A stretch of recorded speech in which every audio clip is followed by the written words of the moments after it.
Hello, everybody. Welcome to the Radiator Arms. Take it away, Will the Plank. At the Radiator Arms, at the Radiator Arms. Come on, join James and Will at the Radiator Arms. Radiator Arms. Yeah. Oh, thank you. Like a whole two people asked in the comments section for that, so we've got to do it. Hey, we want to make sure the people get what they want. Thank you so much. Will the Plank, the man in the cans, 1/3 of the core team of the Radiator Arms. I am James, a.k.a. JayEmm on Cars, and I am joined as ever by the lovely Ant. That's me, sitting right here.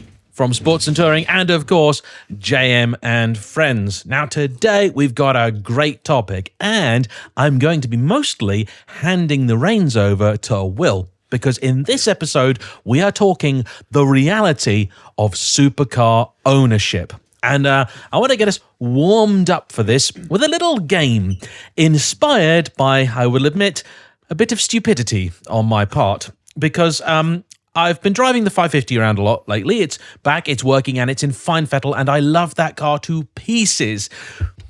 I went to go and put some fuel in it the other day, and there was no filler cap there. And I realised that the last time I filled it up in a moment of stupidity, I must have forgotten to put the filler cap on. It's quite old-fashioned. It's got a little sort of rubber flap that goes over the filler neck. And so I think I must have just got distracted, wound up talking to somebody about the car or something, and just put the thing down and driven away. And frustratingly, I knew exactly where I left it and when I left it there. So I went back to the station to ask them if anybody had handed in a Ferrari fuel cap, and had they? No. Of course they hadn't. Somebody has now got a souvenir. So inspired by my lunacy, I thought we could play a quick round of how much? So, gents, take a guess. How much has my stupidity this week cost me? One brand new fuel filler cap for Ferrari 550. Also fits 355, 456, and potentially others. Beautifully made part. Billet metallic one, yeah. It's the metal one, yeah. Right, I want to say about £250, but I have a feeling that might be a bit low. I say 12.50.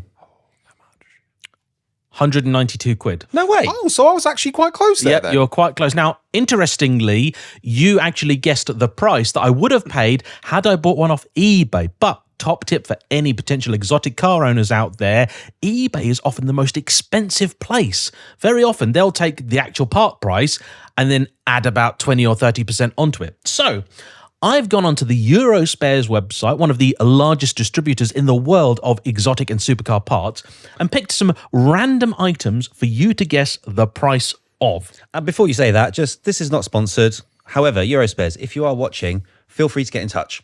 This is definitely not sponsored by Eurospares. I think at this point I have shares in them. Okay. Gentlemen, a rear silencer, one back box for a 2008 era Maserati Gran Turismo, the price including VAT, excluding delivery. Guesses? 485. The back box. One back box. One back box. One back box. Okay. Ooh, I don't know. I'd say... Remember, you can play along at home too. Yeah. Drop your guesses in the comments before we answer it. I don't know. I reckon 600. £1,700. Wow. Yep. Okay. All right. I nearly said something very Caribbean. Trying to keep it. That's for the family show. That's for the Radiator Arms Uncut coming in a few years. Okay. All right. Now, this is very important for you. A new complete engine for a 2010 era Lamborghini Gallardo Superleggera. And I found out something interesting about this. When I went on the website, there was a listing for the engine and it said Gallardo Superleggera engine, brackets, lightened. So perhaps they're implying there's something special about your engine. Maybe bits have just fallen off of it. But how much is it for a new complete short block for your car? Hang on. So is that the 5 litre? That's 5.2. Oh, the 5.2. 5.2. Oh, that would be 80 grand. 65. 53. Bargain. Really? Yep. Oh, yep. God. You should get one. I'll buy 2. Okay. Now, keeping with the Lamborghinis, the clutch plate for a Countach? Oh, no, that's a hard one because that's an old one now. So you'd assume that they've been around for a while and therefore there's enough patent places to actually make them. But then we've got to think about Genuine part. Oh, genuine part. Genuine okay. part. All right. So is that 12 grand? No. Is that too much? Surely. No, I'm just, I mean, obviously the more recent cars, you can get the clutch for, I think it's about 2.5 or something like that. I'm going to say 10 for a Countach. Countach clutch, 1,200 quid. Oh, what? Yep. Okay. Considering some dual mass flywheels cost that much, that's not actually that bad. Right. And a Countach is an expensive car. Yeah. And a funny thing happens when cars become more valuable. The parts become a lot more expensive. All right. The front bumper from a Casino Royale shape Aston Martin DBS. 3.5 grand. I'm going to go with 2.5. Ant's almost on the money, 2.4. Well done, sir. Okay, now we're getting fancy. The engine cover for an Enzo. We nearly ruined a microphone there. You should have seen his face for those listening at home and not through YouTube. He looked like he was literally about to choke. I thought I was going to spit my coffee out. Engine cover. Engine cover. Enzo. I've got to guess, but I'm going to go after you. Now, the question is, how much are Enzo engines worth?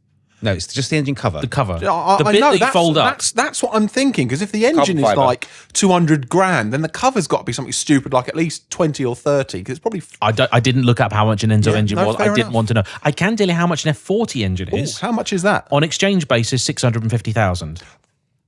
Yeah.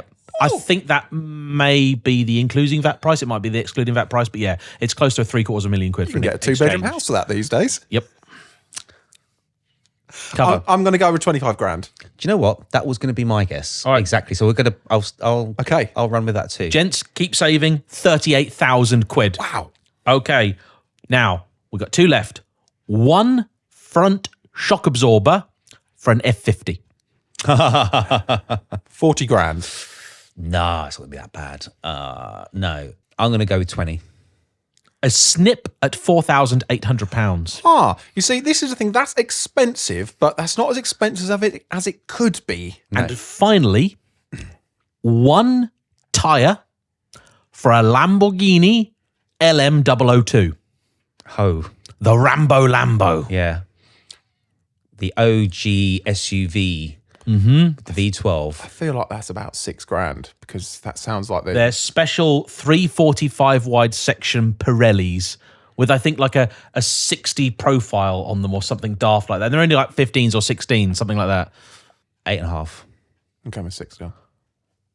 Will was actually bang on. It's 6 grand for a single tyre, but they will actually do you a bargain deal. You can get a whole 5 for 10 grand, which I think is pretty good value. So LM002 owners out there, thank me later. Now, today's topic is about the reality of supercar ownership. And the thing is that Ant and I are quite lucky. We've got supercars, we've driven plenty of them, but until today, you, my good friend, had never even been out in one, had you? I had not. And you had your first experience. I did. Gentlemen, how did that go?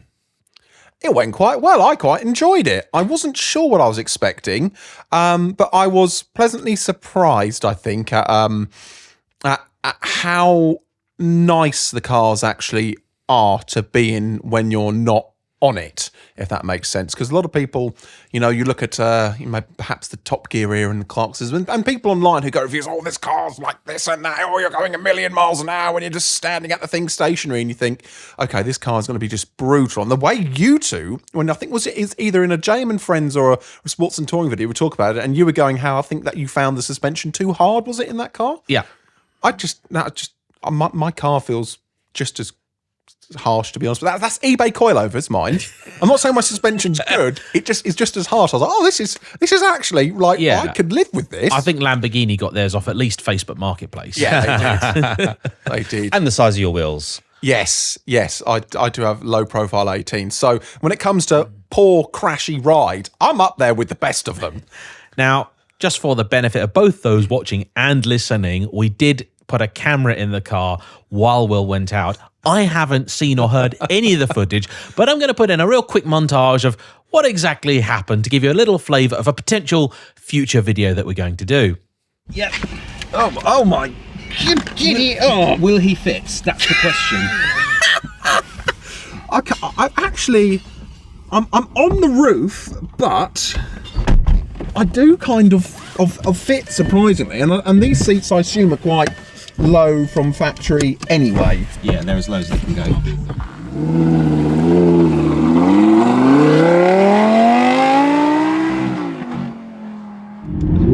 Right, I'm just going to create a little bit of space. So you're saying you're feeling honoured? Honoured to give you your first supercar experience. And you know what? I feel honoured that I get to experience it with my good friend. Indeed. Right, here we go. Let's go for it. Woohoo! Those shifts are insane, aren't they? And you're back in the room. Well, hopefully that was entertaining, or I'll just have had to make some stuff up. But yeah, I think now is the time for me to hand over presenting duties to you, Will, so you can interrogate us pair of old supercar hacks and ask all those questions that you and the good people of the internet want to know. And when you've run out, tell me, because I put an Instagram post out a few days ago asking people for their questions, and we will try and answer as many as we can. Okay, now I've had a thought about this over the past few days since we talked about the topic. The first one I want to ask is, what makes a supercar a supercar? Now, you compare it to, like, obviously loads of sports cars that people are on about: sports cars, supercars, performance cars, track cars. What is it that defines a supercar? Well, this is a topic that we've discussed endlessly before, and a topic that I've had to deal with in the comments in the past, because I've got an R8 GT Spider, and there are some people in the world who think that it's impossible for an Audi to be a supercar because they sell other non-supercars, which I then had to point out. What about Purosangue? What about Urus? What about the fact that Lamborghini sell tractors? I mean, if they can sell tractors and still sell supercars, I think Audi can still sell hatchbacks and still sell supercars. I think it is one of those things that is somewhat subjective. I mean, if you read the dictionary definition of it, it is pretty vague. It's like just, you know, a car that can go really fast, essentially. But I think there are certain qualities that, for me personally, that make a supercar, as a single word, supercar. And that is rear mid-mounted engine. I don't think of Super GTs as supercars in the same sense. I think the first car that I would call a supercar was probably the Miura. Mm-hmm. I believe that is the car for which the term was originally coined. Yeah. Yeah. And so rear mid-mounted engine, I'd say it's got to be, of its time, among the most performant cars that you could possibly buy at that time. But also price, I think, matters as well. I think, you know, if it's not costing the cost of a cheap house at the time somewhere, it's probably not going to be considered to be a supercar. Now, I've heard people in the US talk about Lotus, Elises, and Exiges being supercars. I don't think they are. I don't think they're fast enough in terms of top speed, and I don't think, generally speaking, they're expensive enough to qualify as a supercar. But for me, those are the key factors. And I know some people might disagree, and that's fine. I mean, based on my definition there, a 911 is not a supercar. It's definitely exotic, but it's not a supercar, in my view. So that's me setting myself up to be annihilated in the comments. Over to you, James. I'm in broad agreement with Ant. One of the more controversial aspects is about whether a car could be a supercar without having the engine in the middle. For me, no, it can't. A lot of people tell me that the F12 is a supercar. No, it's not. It's a Super GT. I don't think this takes away from the car at all. It's just a different type of car. And yeah, it has supercar performance, but so does a Nissan GTR, not a supercar. So do a lot of BMW, M5s or Audi RSQ8s or stuff like that, or Lamborghini Urus. Supercar performance does not a supercar make. I often say to people, the Nissan GTR can't be at the same time a supercar and the supercar slayer. I agree that the car has to be very high performing for its time, and that's a lot of different metrics. The thing has to be exotic in at least some way, shape, or form. The badge is a part of that, but not the be-all and end-all. The looks are important. This is part of the reason that the mid-engine thing is so crucial. The price is definitely important. You know, you look at, for example, say a Lotus Evora, like I used to own. In many ways, it fills many of the requirements of being a supercar, but it's not expensive enough. It's not exotic enough. It's too accessible. And I think that is a thing. It's not a bad thing, but it is what stops it from being a supercar. A 911 also, to me, is not rare enough. You know, and the problem is that a lot of people say, oh, but a 911 GT3 RS is a supercar. No, it isn't, for the same reason that an M5 isn't a supercar, because it's a hotted up version that you may in of itself not see very frequently, but you do see cars that look a lot like it all the time. There is no cheap Ferrari. There is no cooking version of a Huracan, you know, that costs 80 grand. They don't exist. You know, the R8 in particular, when they brought the V8 out, was arguably right on that line of what you might have termed a supercar. People do forget when the R8 came out, though, and, you know, it had a 420 horsepower. Only about 3 years earlier, that's what you would have got from a Ferrari 360, which absolutely is a supercar. And I think being a supercar, it's a bit like being president. Once you are a supercar, you will always be a supercar. So I don't care that a Ferrari 308 will be outrun by a pretty plain Boxster these days. The 308 is a supercar, and a Boxster never will be. And, you know, that's part of it. You know, 355, not an especially quick car these days, but it is a supercar, and it will always be. That's how it is. Would you consider a 348 a supercar? Yeah. Yeah. Okay. Yeah, absolutely. For the purposes of today and the questions that are going to be asked, I'm also going to include other exotic cars, like, for example, the 550, the F12. Personally, I do think the R8 absolutely in V10, guys, is definitely a supercar, but we'll also include the V8 as well, which I also do think is. And also Astons and other sort of stuff like that, because I think a lot of what we say applies to all of it. Some of it is supercar specific, but much of it has more to do with actually the manufacturer or the time the car was made, as opposed to where they stuck the engine. We're not trying to say that our definition is absolute. Well, James might be saying that. Yeah, mine is. You know, different people's definitions will be their definitions, and it's fine. If you think that a certain car is or isn't a supercar, that's okay. What I find really, really funny is the kinds of excuses people create as to why something isn't a supercar. Like, and I get this all the time with the R8. And it's like, oh, well, no, if they make any other type of car, then it can't be a supercar. So I'm like, so the Ford GT is not a supercar? I mean, I'd say it probably is a supercar, a borderline hypercar. And they're like, oh, yeah, but that's different because you can't walk into a Ford dealership and just buy one. I was like, oh, so it's about exclusivity then? And then they're like, well, yeah, it's not just that. It's about, you know, the fact that you can only go to a certain place to buy the Ford GT. I mean, it's not really a Ford anyway. And it's like, well, no, it is. You know, okay, well, so if they make anything other than exotic cars, that's a problem. Yeah, well, Lamborghini, tractors. Oh, well, yeah, but you can't go into a Lamborghini dealership and buy a tractor, can you?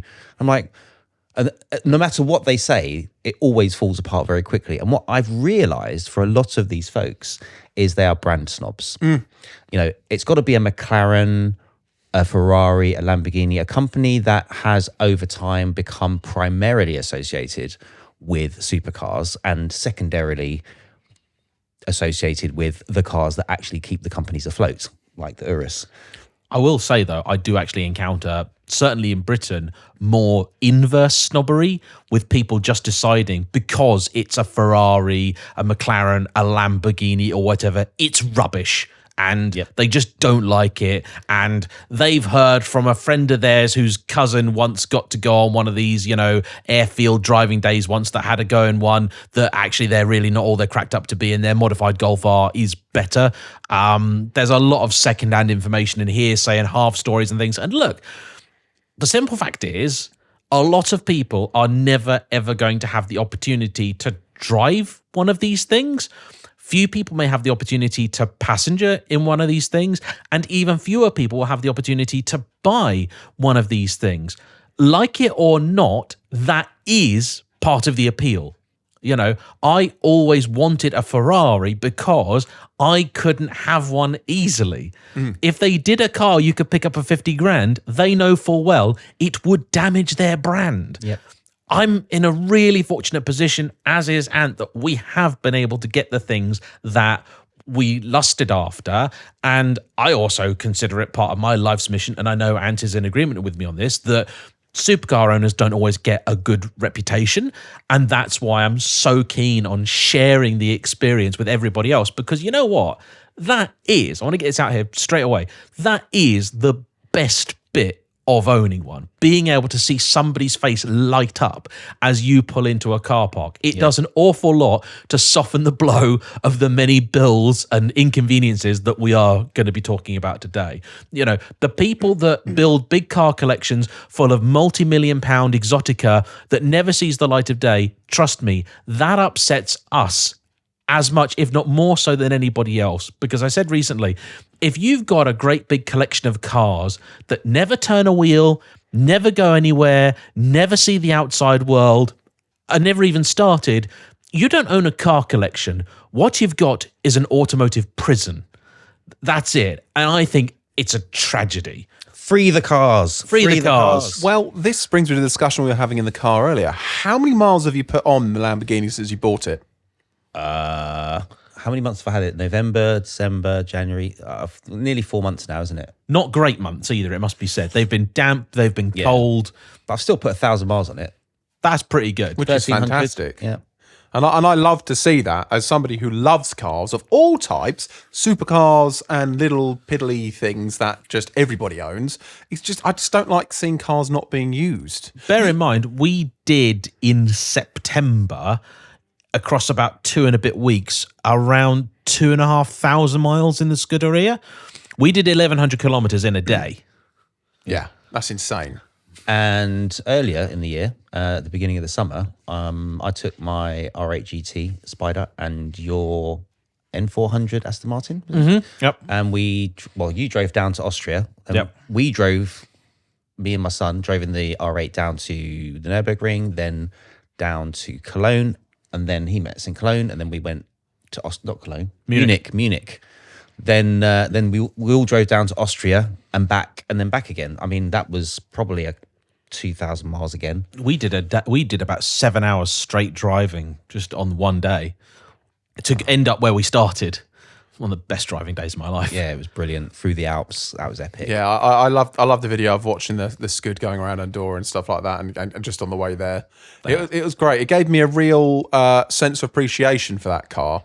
It just as a viewer thinking, yeah, that was just such a cool car for that trip. And it's nice to see something that isn't really designed to be a road trip car. It's not a GT being used for that. And it was great. It really did give me a good sense of enjoyment. If you want to know about a car that's not designed for road trips, that's the R8 GT. Those bucket seats are murderous. I gave up in the end. I gave up and I got a towel and I folded the towel over a couple of times and put it underneath on the bottom of the seats to lift me up a little bit, just because it was squeezing me so much. Just give me a little bit more breathing room. You know shall what? we The say. seats in the Lamborghini are great. I thought they were really comfortable. Give it an hour. You think? Yeah, I'll tell you what the big problem with driving that car for a long period. The seats are fine. Honestly, they're fine. It's the seating position, because because the arch comes so much into the car, your feet are almost standing on the front axle, so your feet are kind of off to the side like this. So you're in this awkward position. So and it has no cruise control. So if you're on the motorway, you're like literally holding your foot over here in this awkward position, and after a while, here starts to feel a little bit achy. I was going to say, I did notice that the way the kind of the footrest area was quite sharply angled up. So I think I'd find, because I am quite tall, I am 6'4", for those who don't know, which is large and lanky. So it did mean I did wonder if after a while perhaps the feet would get a bit tired from being pushed up a bit like that. Well, the problem as well is that in Ant's car, the Gallardo Superleggera Edizione Tecnica LP570-4, it's got the fixed back seats, so you can't recline. No. Which makes it quite problematic. In the regular Gallardo, you probably get on a little bit easier because at least you can, tilt the seat. Normally, it's the bucket seats give you more room. Lamborghini, they don't work like even other supercar companies. And it gets even worse. If you go to like a Murcielago or an Aventador, they're much bigger cars. And I swear they're even tighter inside. Yes. You talk about offset pedal positions, right? The Aventador is worse. It is. Because the Aventador never had the option of a manual. So Gallardo's pedal box is pretty tight as it is, but there was always space for a third pedal for the cars that had it. But the Aventador was never a consideration. You think this would make it much easier? No. Just imagine if you were in a car and you put your foot where the brake is, that's where the accelerator is. Right? So it's like having to use the clutch is basically where the brake is. It's an odd thing. I mean, I know it's a bit weird. I kind of like it because it's those little things that do remind you aren't in a normal, ordinary car. People used to moan about the Lotus Evora because it has really offset steering wheel and pedals. They'd be, oh, it's really weird, it's horrible. And I'd be like, yeah, it's like an old Ferrari. It's great. I love it. But this is why we fall in love with certain cars. It's not as much for how great they are or how wonderful they might drive. It's also for their imperfections. And I think when you really love a car, you appreciate the imperfections in it as much as you do the things that work really well in that car. So I don't know. It's a bit like, Alfa Romeo lovers, they don't mind that the older ones break down all the time. It's a part of the, it's you wear it as a badge of honor. I don't mind if a car's a bit crap as long as it's got charm. Yes. As long as that crapness goes hand in hand with charm. It's the same with the Maestro. It's a bit crap, but it's got charm. Do you remember how that the gearbox when you drive another one, you used to have to kind of like go to the side to get it into gear? It was weird. It wasn't like it goes straight down. It goes like third, almost to second is where fourth is or something like that. Just weird little things like that. Quirks and features. Exactly. Works and features. So, next question. yes.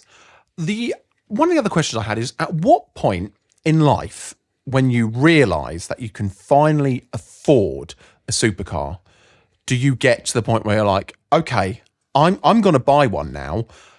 How does that whole process go? What point was it in your guys that you realised you could afford a supercar? And what was that first kind of supercar experience purchasing one like? So for me, I'm going to count for the purposes of this discussion the 550. Yes. Because Ferrari, so I think it can count. Okay, it's GT car, it's different, but it's cool. And that mine was in 1999, and in 1999 it would have cost £150,000, and in 1999 I was living in a house that cost £95,000. So seriously expensive, exotic piece of kit. I'd always lusted after the 550. I love the 355. I still hold the 355 in impossibly high regard. But I'd always liked the 550 because it sort of appealed to me more because it's the front-engined, two-seater, V12, manual gearbox, no piddly half seats behind you. It's just for you and one other person. So it's a more intimate, special experience. It's a cool looking thing. I think it gets sexier every year. And because it's a GT, it's got a big boot, it's comfortable, it's also ungodly quick. Even today, it's a fast car. And it just appealed to this whole, kind of very old-fashioned notion of crossing continents and doing big road trips and actually being quite usable as these things go.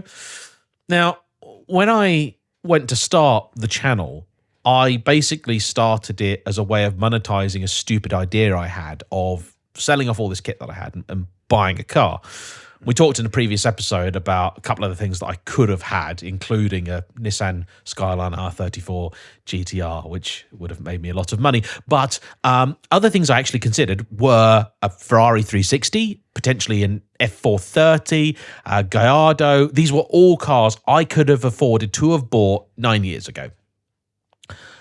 But the reason that I didn't, and the reason that I went with my Lotus, is because I knew all of these cars that I could have afforded to have bought them and put fuel in them and tax them and insure them.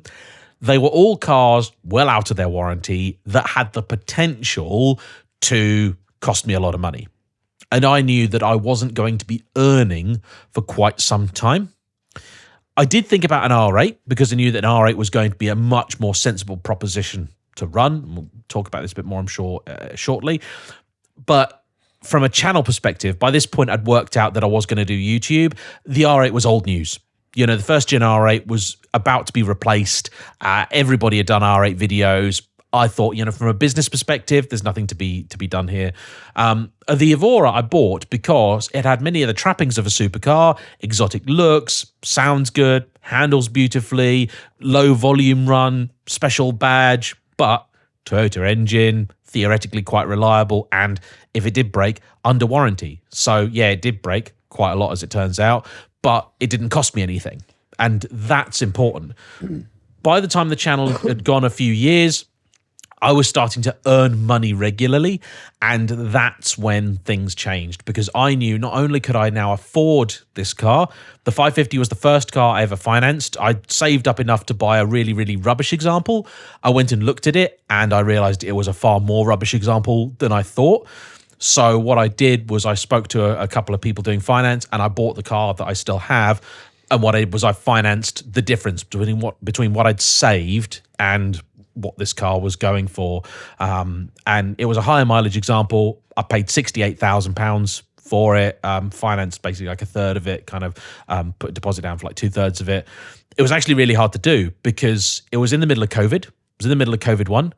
I had to do all the negotiating on the phone when I went and picked the car up, because, you know, COVID times were a bit interesting. You had to be really careful with social media.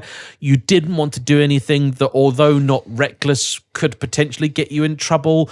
Nothing we did was illegal or you know, breaking the rules or guidelines at the time. But when I went to go and meet the guy, we did everything outside. I didn't take a camera because I didn't want to make a show of the fact that I was going to go and pick up this nice exotic car, which is kind of a bit of a shame because it was such a happy moment, such an exciting moment.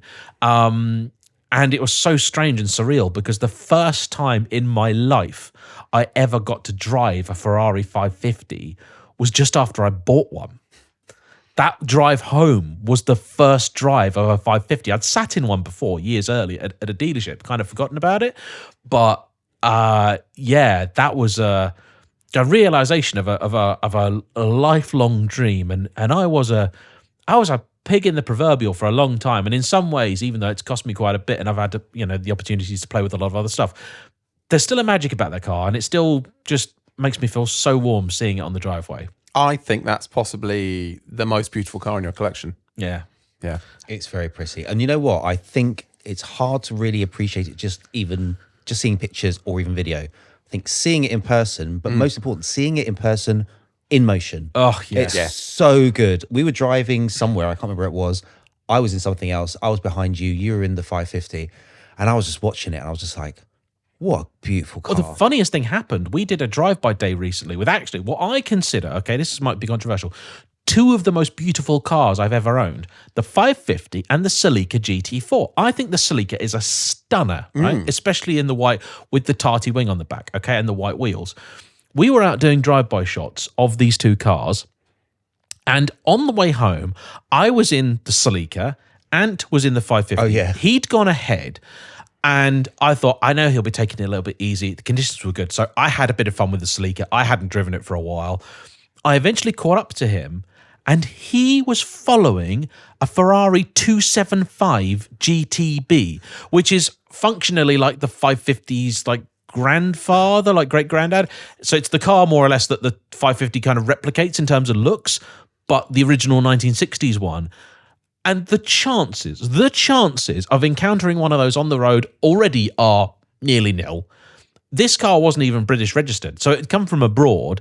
And then, of course, I was so annoyed for a moment that I wasn't in my 550 for this moment. Then I thought, no, I've got it even better because I get to see my car following this like £2 million thing.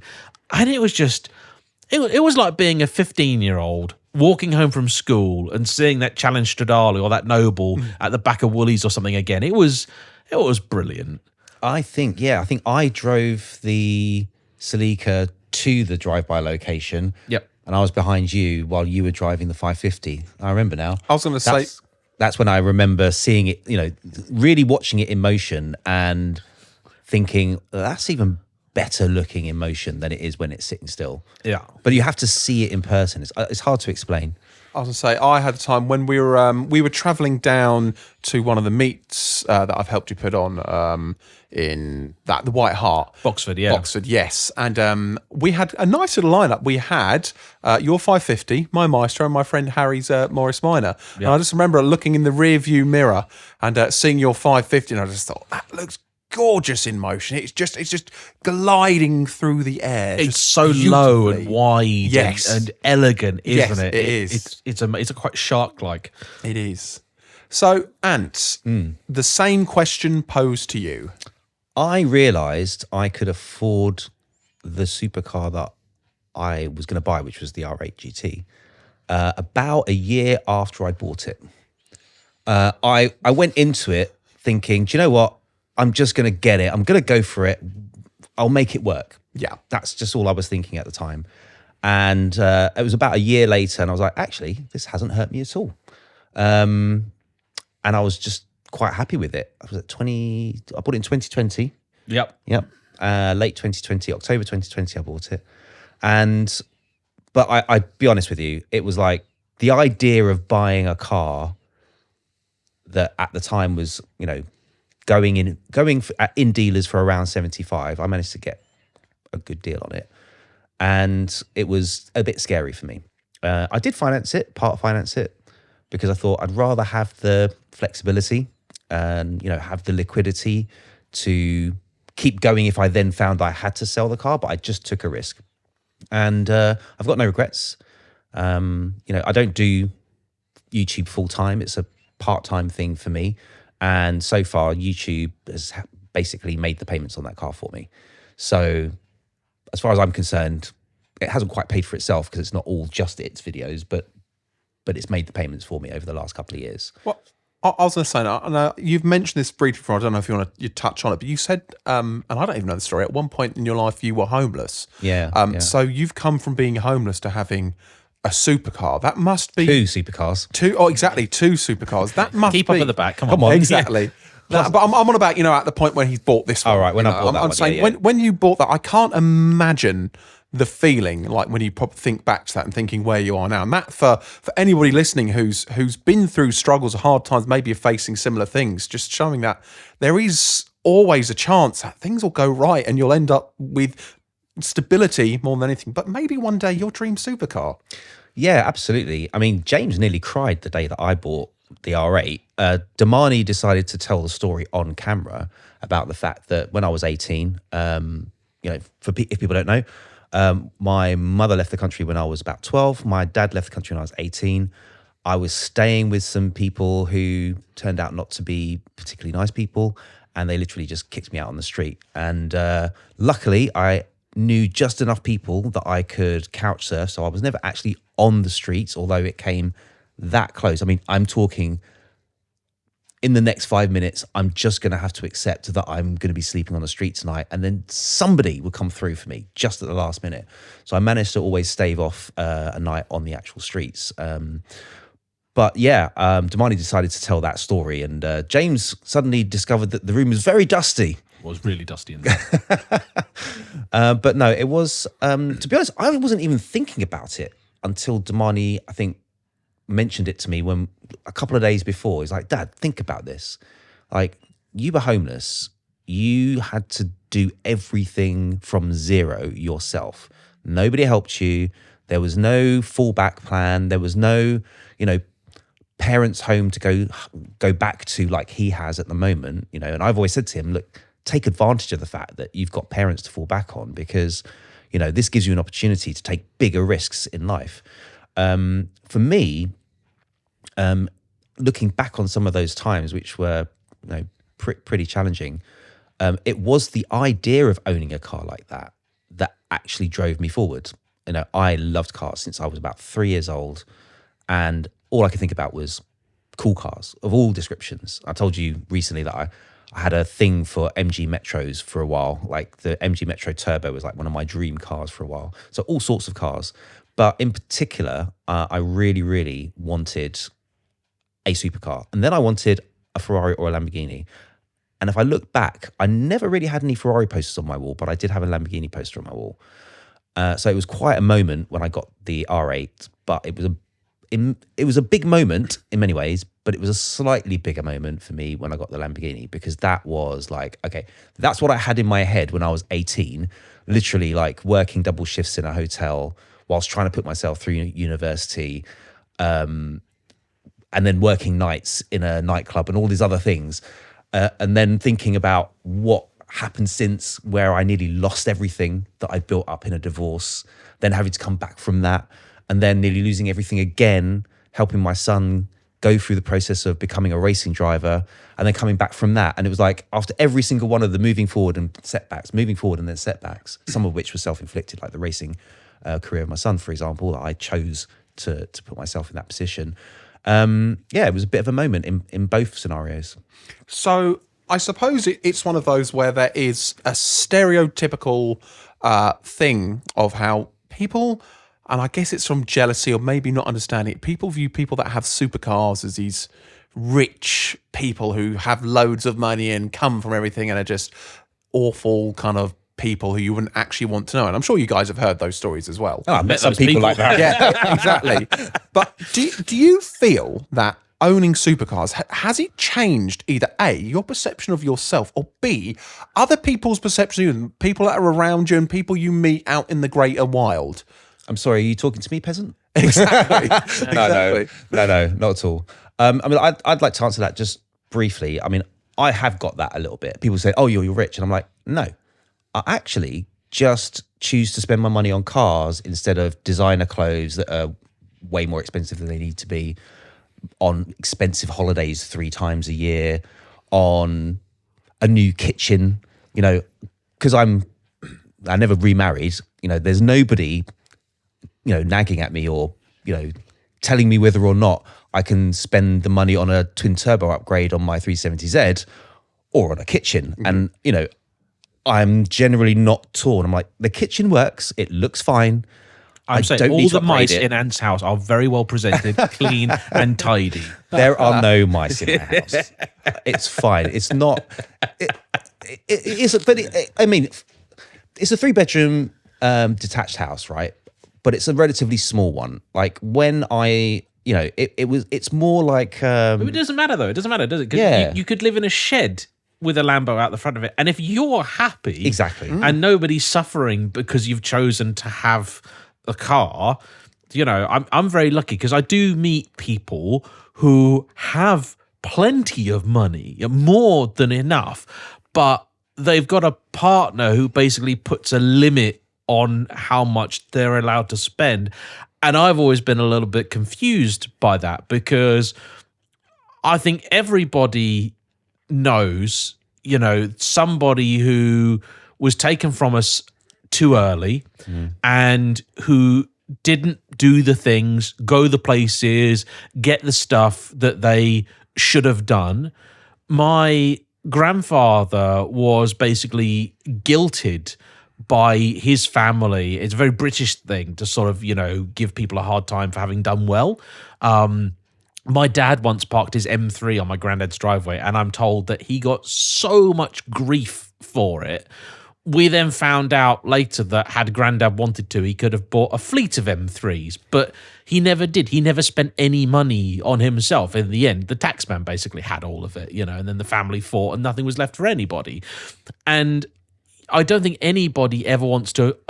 One of the reasons that I got the 550, right, is because I'd always wanted one, and I'd been looking at them for a long time. Like cars of that vintage, the price had gone up, the price had gone down, the price had gone up again. COVID had happened, and everybody told me, don't buy that car. Don't do it, because cars are about to become worthless. You won't be able to give them away. My train of thought instead was, well, hang on a minute.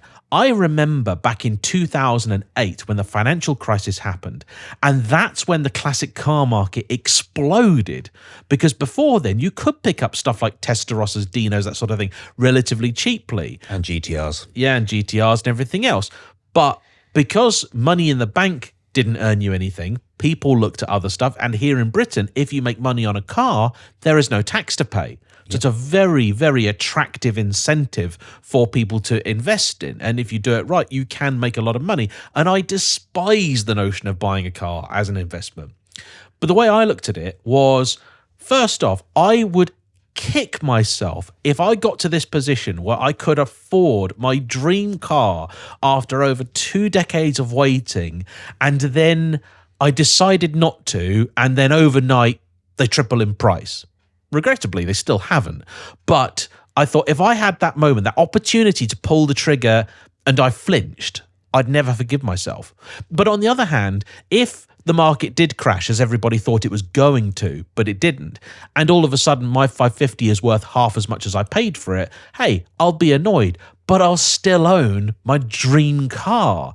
And that's the way you've got to look at it. It just had to be done because I wanted it. The money element of it, yeah, sure, it's something you consider about, but it's the joy that the thing gave me is what I wanted. And I just thought, if I have this opportunity and this opportunity presents itself to me, I didn't know what was going to happen in life. I didn't know what was going to happen in YouTube. I didn't know whether it'd be sustainable, but I did know the chance was there, and I was damned if I was going to miss it. Right. So, yeah. And also, if you're keeping a car, what difference does it make if it goes down in price? Yeah. If you're not selling it, it doesn't matter. Actually, in many ways, if the value of the car goes up too much, that's also a problem. So somebody that I know, they inherited a very old Mustang, and it was a very special one. I can't remember the details of the car exactly now. And when they inherited it, the insurance was manageable. But over the course of about 5 years, the value of that Mustang got so big that in the end, they just couldn't keep it anymore. The insurance costs were just killing the family. Now, they didn't ever want to sell it because, the father-in-law in the case of my friend, they wanted to keep that in the family as long as they could, but it's not practical always. It just wasn't practical. And it was just because I think it became it was very rare and it became very desirable, and it went through that process of just spiking in value, and the insurance just became crippling. I know a lot of people feel that way. They've got cars that they never had any intention of selling, and when they bought it, it was maybe a 50, 60, 100 grand car. Now it's £500,000. There's a big difference between driving a 100 grand car and driving £500,000. You start thinking about it, and these are not all people that have that amount of money. They wouldn't have been able to buy it when it was £500,000. But you get to a point where maybe you have to go, this is a huge amount of cash tied up. This could make a really big difference to us, our family, something else. They almost start to feel irresponsible keeping the car. And, sometimes it's just needs must, they get rid of it. And funnily enough, I was at a dinner last year at the Royal Automobile Club. Alex Wolf from the Wolf Power Club podcast invited me there, and I got to meet Harry Metcalf for the first time. And Alex asked him, how do you get on doing all these big road trips with the Countach, because it's such a valuable car? And Harry said, well, the way I justify it is in my head, it's a 60 grand car. In reality, the car's probably worth 3-4 times that at least. But more than that. Yeah. I mean, some of them are going for $750,000. Yeah, not Harry's. Countach's world is a bit weird and complicated, but it still could be worth 300-400 grand or something. So in his head, he's like, I can justify it because I don't think of it as a 400 grand car. I think of it as a 60 grand car, and you would happily road trip a 60 grand car, because that's what he paid for it. Yeah. So talking of costs, cost of ownership is an interesting one. Now, this is probably a question that not many people ask about supercars, or maybe some people do, the normies. What do you get fuel economy out of it? I want to answer that one first. When I bought the R8, I said to myself, I am never going to look at the MPG figures for this car. I am never going to put it on the screen. I'm not even going to bother. I'm just going to put the fuel in and I'm going to drive it. And if I can't do that, I find myself wincing at the amount of fuel I'm putting in this car, then I can't afford it and it has to go.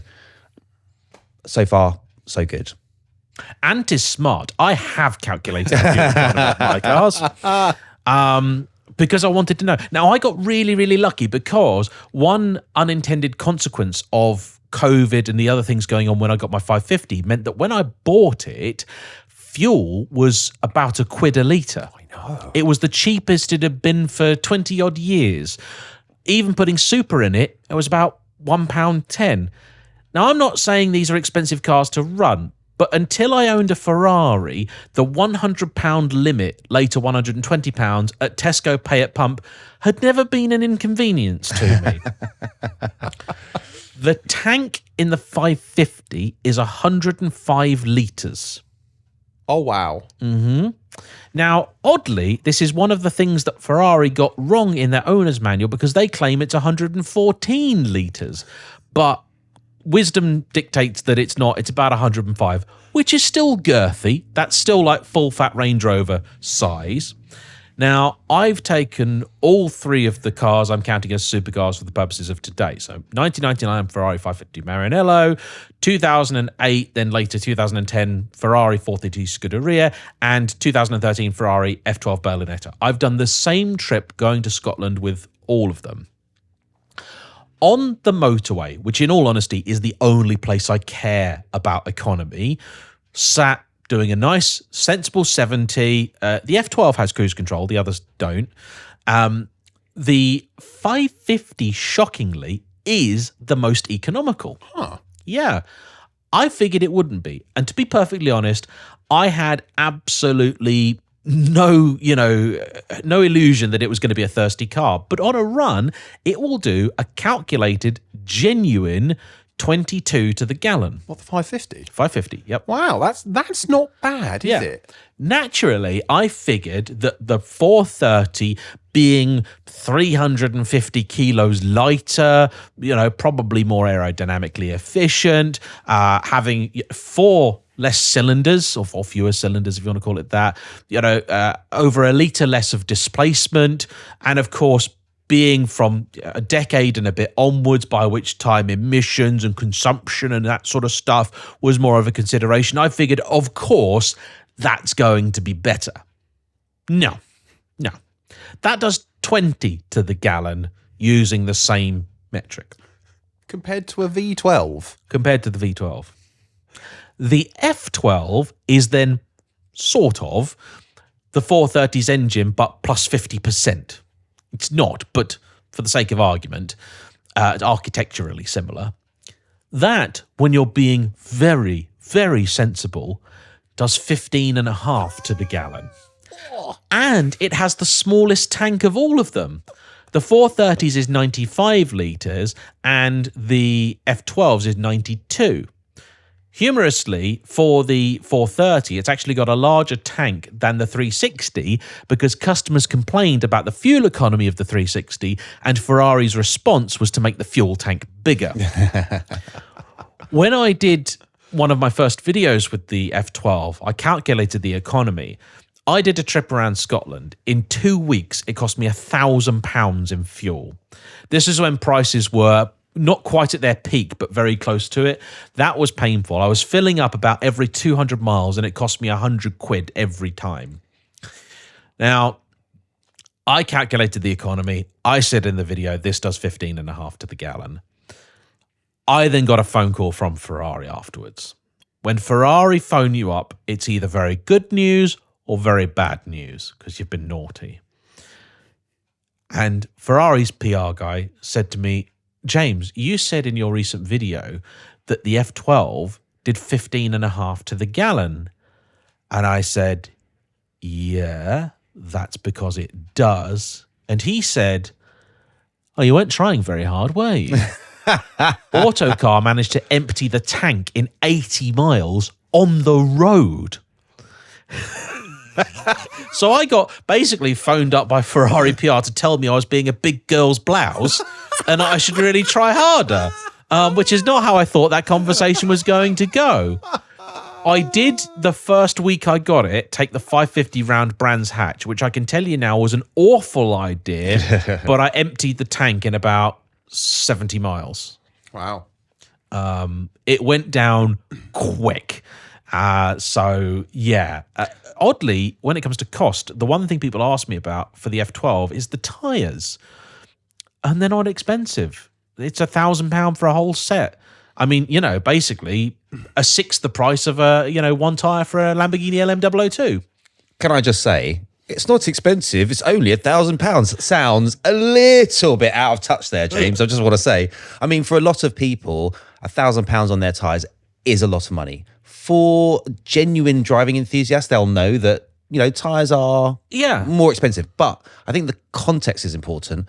For a Ferrari, I mean, look, I consider it not a lot affordable because for a Ferrari. there are plenty of other much more accessible cars out there where a full set of good quality performance tires would be that much. Yeah. The fronts are a lot cheaper than the rears. That's totally normal.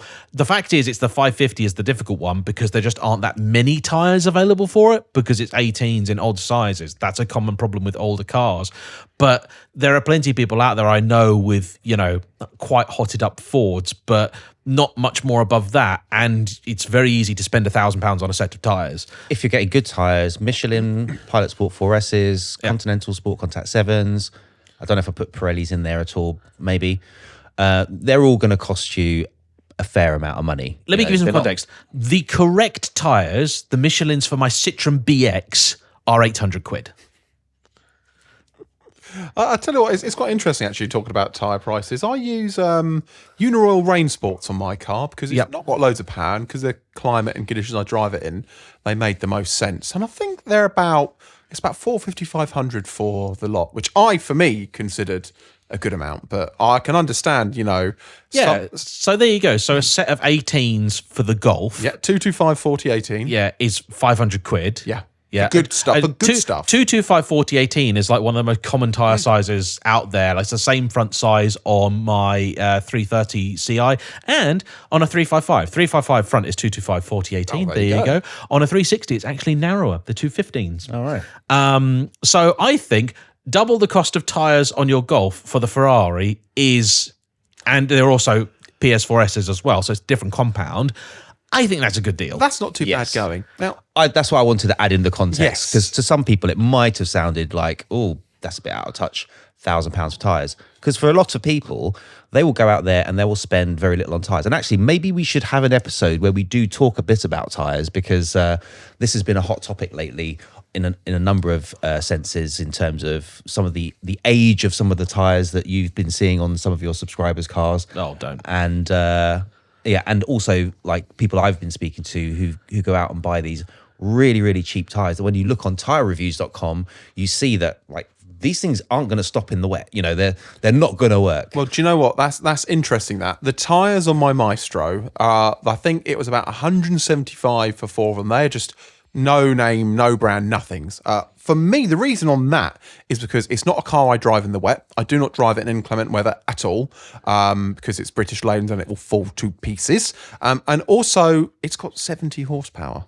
It's not going that fast. And fresh no names will be fine. The big problem I have is when they're 6 years old and they just fall off a cliff. This is exactly it. The car probably only does about 1,500 miles a year, so I didn't deem it necessary to put expensive tyres on it when I'm not going to get the use, and I will change them frequently. 5-6 years comes, I will change my tyres on any vehicle now. It is a rule I have, because you realise even tyres at 10 years old they're just not good anymore. They're past their good date. Yeah. There is I might share the photo if I can get permission for it on the YouTube feed, but a gentleman that I know had a Ferrari 599.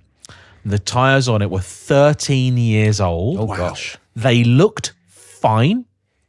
Didn't appear that bad. Little bit of cracking, but you'd look at it and you go, these are okay. Certainly okay enough to get me to the tyre shop, When they took the tyre off the rim, the tread basically broke away from the carcass. Oh, wow. They were gone. In an emergency, they would have probably delaminated. They were shot, but they looked fine. It is my number one pet hate with supercars. People not doing the miles and skimping on real basic essential maintenance like tyres. Tyres and brakes and suspension. If you're going to cut corners on anything, just don't cut corners on those 3 things. I knew somebody with, I think it's Murcielago. They're the ones that was the early 2000s, wasn't it? The last proper Lamborghini made Lamborghini. Yeah. Who had rear tyres on there that were cracked and almost bald. Yeah, it's lethal. I couldn't believe it when I saw it. And he was like, "Oh yeah, I'll get another couple of months out of that." People don't realise. I think this is the part of the issue is a lot of people just don't know any better. They don't know that there's actually a sell-by date on tyres. They don't know that the dates are on the tyres, and they don't know that it's important that they're within, a reasonable age, like less than 5 years, ideally. And also, let's be honest, you should probably change them before they get down to the wear bars. What frustrates me is that there are a lot of these people I know that if the service centre or the MOT station told them they should do it, they'd do it. But they don't get told. I've seen cars come from the service with 2-year tyres, 2-year-old tyres on the front, 17-year-old tyres on the rear. That's so dangerous. And I've said to them, why? They say, oh, we checked them. You put a fingernail in something. They seem all right. It's madness. I've actually said to a couple of people when they've been negotiating with a dealership that doesn't want to change the tyres. Okay, fine. They got 12-year-old tyres on the car. They think that's okay. All right. Ask the dealer principal to come out with you in the wet for a spirited drive and see how long it takes them to decide that maybe they should put some fresh tyres on the car, because we're often talking about 6-figure cars here. A set of tyres in that context, let's call it £1,000, right? £1,000 set of tyres on a £200,000 car, no brainer. 1%. I mean, come on. Yeah. This brings me into my next question, actually, talking about running costs. So, obviously, there is a thing which is quite common with cars, not just supercars, a lot of cars, used 7 Series, for examples. The cost of purchase versus the cost of ownership. Somebody might be able to potentially get some inheritance and go, I have now got enough to buy my Lamborghini Gallardo or my Ferrari 550, whatever. But can they afford, after all that money is gone, to run it? What are the running costs of supercars? James's bills are way bigger than mine, so he can go second on this one because he will dwarf anything that I've had to spend. Ant's done it sensible though, because this is one area where the Audi R8 is God's gift to petrolheads in exactly that scenario.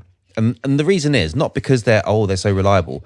Mine broke down within 3 weeks of me buying it. It turns out that it needed to do MAF sensors. I got the dealer I bought it from to solve that problem, which of course they had to, because within the first 3 weeks, that's a warranty issue. As far as I'm concerned, that's a fit for purpose issue. Yeah. Or no, was it not a warranty reasonable issue? That's a dealership issue. Pre-existing consumer rights. position. Yeah. It's Consumer basically Rights Act. it's a fault that existed on the car prior to that, and they had to put it right. So it wasn't of appropriate quality or something like that. I can't remember the exact wording in the Consumer Rights Act. So that was the first thing that happened. But I also took out an extended warranty on that car. And I'm really, really glad that I did. Genuine Audi warranty, worth pointing that out. The only warranty worth anything is the manufacturer's warranty. Yes. Honestly, don't waste your time on those other warranties, because they will make you pay for the stripping of the engine and all sorts of things to figure out what the problem was, and then try to find another excuse to not pay you. So, and you're not finding a garage to work on a Ferrari for £45 an hour plus VAT labour. It's not happening. No. Original manufacturer's warranty, and it was actually quite affordable, 1,800 quid for the first year, and then if you renew within 30 days of the, I can't get my words out. If you renewed the warranty at the end of the year or within 30 days of expiry, then they would continue the warranty, and it was only 900 quid. So for me, it was just like, just pay it. And in the first year, I think it was about just after 6 months of owning the car, a couple of things went wrong. One of them was the air conditioning pump, the compressor, and 2 crack springs. Oh, and the engine, what do you call it? Engine cover latch. Engine cover latch mechanism, because it's electronic. So the retail price for fixing those was, what do you think? Oh, £2.5 grand? £10,000. Okay. Yes. That's the retail price. Because I had the warranty, I accepted a £250 excess. My total bill was £750. Totally absorbable. And, you know, I just thought that was the best move that I made to getting that warranty. And this is the issue a lot of people will find, particularly with the early V8 R8s, because now you can get one for what, 30 grand, 35 I see them up grand? for 25. Right, down to 25 now. And I was speaking to Ricky at RE Performance. He looks after my R8 GT. And, you know, he said that he's seen so many people come in with a 35 grand or 30 grand R8 V8 that they've bought. They thought, well, look, it's a 35 grand car. I'm going to get it on finance instead of getting that BMW that I could have otherwise got that would have still been within its warranty. And they buy the car and then they take it in for the first service and he just finds a bunch of things wrong with it. And they're like, oh, well, that's not too bad. Like you said, I'll cut 2.5 grand. And then they find they've got a 20 grand bill. And they've just stretched themselves to the limit to meet the needs of the payments on this finance plan. There's no way they can afford to pay that 20 grand. You see, that is an interesting thing. For me, as somebody who does a majority of the work on my cars, when I look at cars I purchase, one of the first things I personally research is the cost of replacement parts and their common failures. And that shouldn't just be for Joe Average on the street with his TDI Golf. You know, anybody looking at these should look at them and perhaps get it inspected as well. Did these people have their cars inspected before they buy them, or do they just go, oh, that's 35 grand? If they're sensible, but the sort of person buying a 25 to 30 grand V8 R8 is typically the sort of person that considers a day's work and the few £100 inspection fee to be a bit too much. It's just one of these things, and it's not just an R8 thing. It's very much the same with Aston Martin DB9s, V8 Vantages. If you get a good one, it's a car that will really look after you. But you buy a bad one, like they will swallow £10,000 and it won't touch the sides. And it's very rarely any one really big, hideous, major thing. It's just 800 quid here, 500 quid here, a grand over here. But it all adds up. Yeah. And then you realise you've got a huge bill and you can only afford on finance that amount of payment per month and maybe a bit for the tax and the fuel and stuff and a little nest egg for some repairs, but that all goes. So speaking of nest eggs, how much would you say then you should have set aside a year to run the cars that you've got for unexpected repayments, unexpected repairs that you know you can actually make the payments on? 15 grand. 15 grand. And I say that number knowing that in the majority of cases that should be way too much. But I get a lot of people coming to me all the time asking for advice on all sorts of exotic cars, from high-end 911s to Ferraris of various vintages, McLarens, Lamborghinis, that sort of thing. And if the idea of having to spend 10 to 15 grand on a car is one that petrifies you or has you running for the hills, I will just say to people like, look, I'll just save you a lot of hassle right now. I get people message me and go, oh, hi, James, I've got a 911 GT3 and I've had it for 4 years and it's been great and it's never put a foot wrong. I'm thinking of getting a 430 Scuderia or a 458. And I just go, stop. Just stop. Because invariably, because of the way the pricing works, you're looking at a Ferrari that's, first off, much older than the Porsche you've already got. So it's kind of unfair anyway. They were a much more expensive car when they were new. They're Italian. They're handmade. They got more problems. They got different kind of problems. And they're more expensive to run. If you think you can just get into it and run it and drive it like a modern R8 or just a fancy 911 or something, that's just not how they work. The biggest problem that a lot of these cars have, especially as they get older, is they don't get driven. So you have a combination of owners that just don't notice things not working and those that definitely know something's not right and are willing to overlook it. It's one of the reasons I have such a big bee in my bonnet about auction sites that list cars that are knowingly bad, because some poor sap is going to be in the exact scenario that Ant's just described, where they've saved up, they've worked really hard for their dream car, they've spent every penny they've got, and then they wind up with a pup that actually was a known quantity beforehand. Somebody's just trying to wash their hands of it. And look, I'm really sorry, you buy a car and it turns out to not be the car that you wanted it to be, you got to sell it. Okay, that sucks, right? It's terrible. I hope few people ever wind up in that situation. But the worst thing you can do, the unforgivable thing, is to pass that problem on to somebody else. Like, you didn't do your due diligence, that sucks. It's on you though. That is exactly what happened with my Morris Minor. I didn't do my due diligence on that. I let my head go over my heart and trusted the person that was selling it to me and trusted what they said it needed. And I thought, that's fine. I only lost about £500 on that car, but that was at a time where losing £500 for me was actually significant. Yeah. You know, and I mean, I'm one of those people, I doubt I'll ever be able to afford to buy a supercar. Probably not going to happen. And, you know, even if I did, it'd be the running costs. That what it would be probably for me. Why do you say that? I just... Hang on. Have you decided that you don't want to be in a position to buy a supercar? Or are you thinking that because of the way in which you enjoy making money, it's unlikely to lead you there? I think it's probably the latter. I'm a self-employed musician, so there's your first thing. Okay, I run a smaller business myself, and it's one of those. I don't know if I'll ever get that big break to get that amount of money. I mean, I think on this rare occasion, I can speak for Anne and myself, but we believe in you. Well, Yeah. thank you Like, very much. I mean, also, you know, like, okay, here's the thing, right? When I started YouTube, it was a fool's errand in a lot of ways. I had that luxury that Ant spoke about that he didn't have as a young man, that he is now proud to be able to give to his son. And by the way, just going back a little bit, like, I got a bit teary, not just because of Ant's story, but seeing the beaming pride in Damani's face, rarely seen anywhere else other than a pregnant woman, right? Like of what his dad had achieved. That struck me in a very particular and personal way, right? But the early days of YouTube, I'm very open about the fact that the first year on YouTube, I earned £138. Can we just wind that back and just say that again? £138. Yeah. Not £1,000, not 138,000. £138. You would have earned more at McDonald's. That's turnover. Yeah. That's turnover, not profit, right? And that was making like 1 or 2 videos every week. That wasn't, I made a couple of videos and gave up on it. Like, and I had my Evora, right? I'd already had a career before that had made me some money, but I went into this different avenue. And basically, I wanted one day for there to be a Ferrari on the driveway.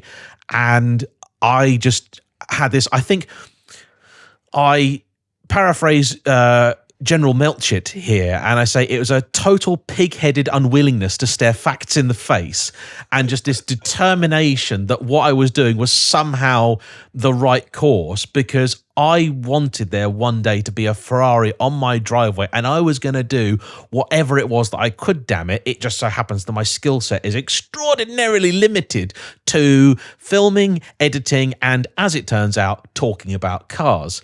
So I just did everything that I could to make it happen because I wanted to make it happen. And it's one of the reasons that I don't like seeing nice cars or nice things in general demonized, because if that's what it takes to give somebody motivation, I think that's something that should be celebrated. And I don't really care whether somebody wants a new Ferrari or whether they want $100,000 hi-fi, or, you know, your father works in guitar repair and to somebody that Gibson Les Paul that they've always idolized from a young man, that's why they put in the extra shifts at work. You know, I've had people bring me their cars that they take the horrible night shift driving a bus that nobody else wants, because you know what, they're in their early 20s and they want to drive a Jag, and that's what they do. So I will always celebrate the effort that people put into this sort of stuff, and I will never ever demean anybody for their pride and joy, unless it's a PT Cruiser, obviously.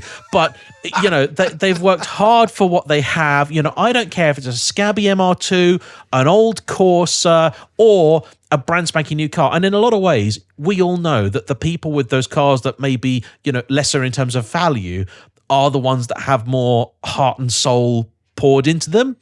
On the other end of things, I also think that anybody that says, if you haven't, you know, worked on your own car and done this, that, and the other, then you're not a proper petrolhead. I think that's a complete load of horse droppings as well.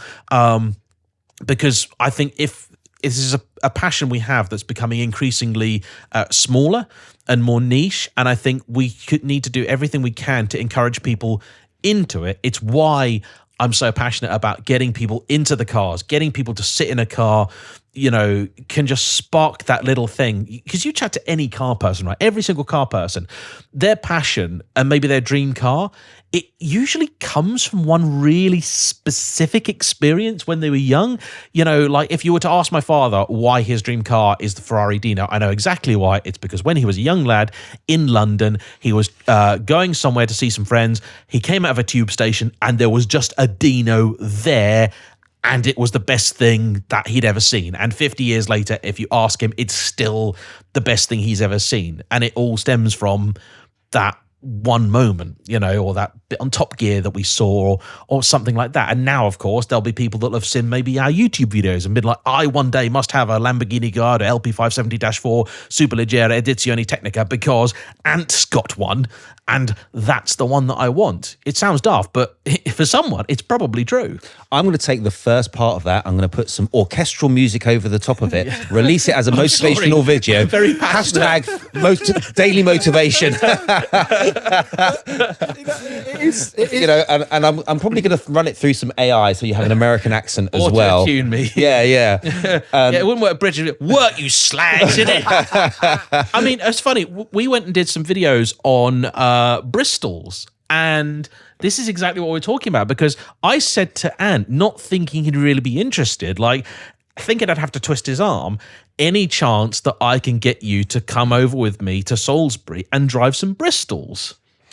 Yeah, and I was like, hell yeah. That was like, yes, please. Oh my God, I've got to tell you this story.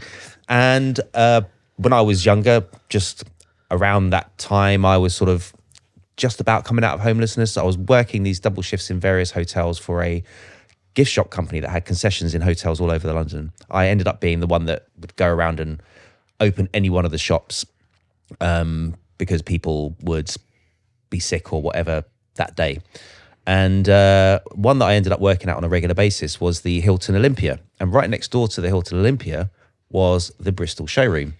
And I would walk past that showroom and I'd stare into that showroom looking at all these, for me at the time, beautiful British sports cars, and just think, oh, one day.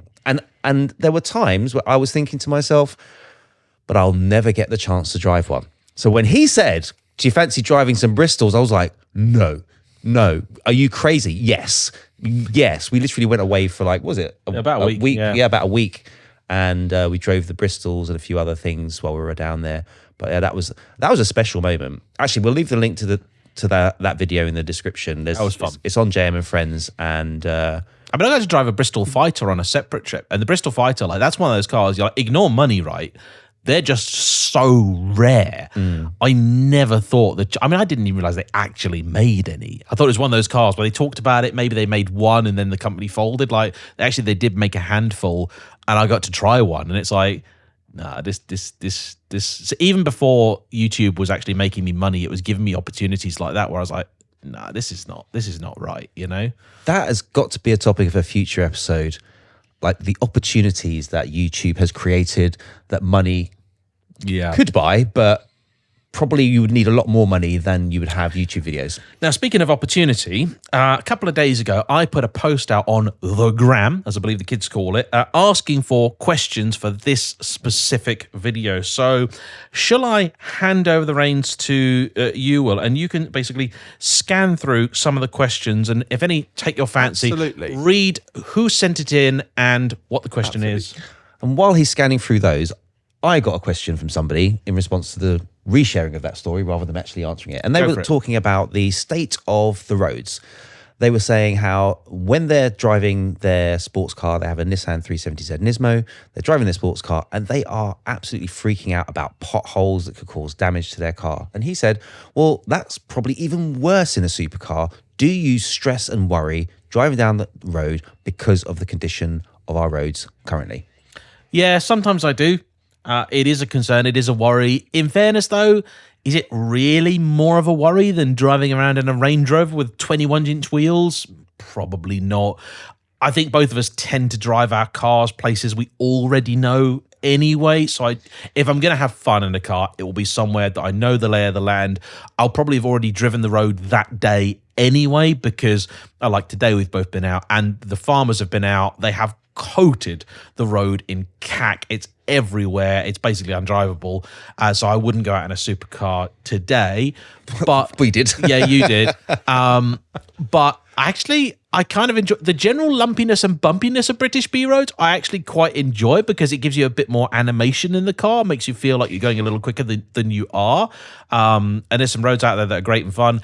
The biggest problem actually I have with a lot of supercars in terms of the modern roads is the width of the things. Certainly F12 and Aventador, there are some roads that in your Gallardo I could enjoy, in the 430 I could enjoy. In those cars, I either won't go down there or I will drive down there at like 30 mile an hour, like being super cautious. That was actually something I noticed about the Temerario. So I went to one of the dealer launches of the Lamborghini Temerario, which is the Huracan replacement, and instead of a V10, it's a twin turbo V8 hybrid. Honestly, it's huge. I'm like the baby Lambo is now about the same size as I think a Diablo. It's massive. Because that's the great thing about the Gallardo. Isn't it like the footprint of a Focus or something, the Gallardo? That's not big. Yeah, it's even pretty compared to like the 430, it's not big. All right, there's a nodding man looking at us. Questions. Go for it. Now, the first one is from S93.2222. And that is there anything that scares you about supercar ownership? Snakes. On a plane? Snakes in the footwell. Scares me about supercar ownership. Do you know what the only actual fear I have when I'm out and about is that I might upset somebody? You do get this. I've had this in the F12, and I also got it a lot when I'm driving Nissan GTRs. I think it's something about the cars that are big and broad and make a noise. People think they're going a lot faster than they are, and they get really angry with you. Yeah. I don't want me enjoying myself to annoy anybody, even if they're annoying people. I think there's a limit to that. I mean, I think in law there's a term of a person of reasonable firmness. And, you know, if I upset somebody by merely being present and operating a vehicle within the law, and I think they're not of reasonable firmness, then I really don't give two hoots. In fact, I'm happy to upset you at that point, and then we can have a conversation, and then I can explain to you that I was doing 24 miles an hour in a 30, trying to keep my speed down because I was concerned about whatever. I did once get very frustrated. I was driving through a little village. There was a horse coming the other way. I don't like horses. I think they are best as glue, but I respect them and I respect the people on them. There was a guy in a Jag in front of me in a 30 limit, did not slow down, didn't see a brake light illuminate, nothing. I was in my Elise, which had a slightly fruity exhaust, so I slowed down, and more than that, dipped the clutch, so it was just idling, so it made very little noise.